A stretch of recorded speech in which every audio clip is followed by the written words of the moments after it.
In front of me is Motorola Moto G54 Power, and today I would like to show you how you can switch on and use keyboard Clipboard. Begin by launching your keyboard and clicking on Clipboard at the top of it. If you can't see it, select this icon at the top left corner and select it from here. Now to activate it, click on this switcher at the top right corner, and then to use it, copy or cut any text.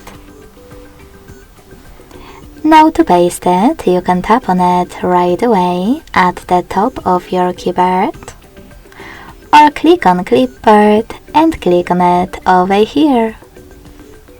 To pin one of your added sentences, use this pen at the top right corner. Click on the chosen one and tap on pin icon. You can unpin it the same way.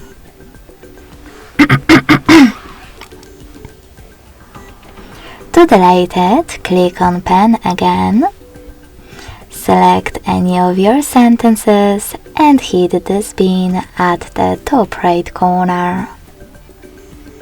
Lastly, to disable Clipboard completely, use the same switcher as before. Thanks so much for watching. If you enjoyed this video, don't forget to leave a like, comment and subscribe. Bye!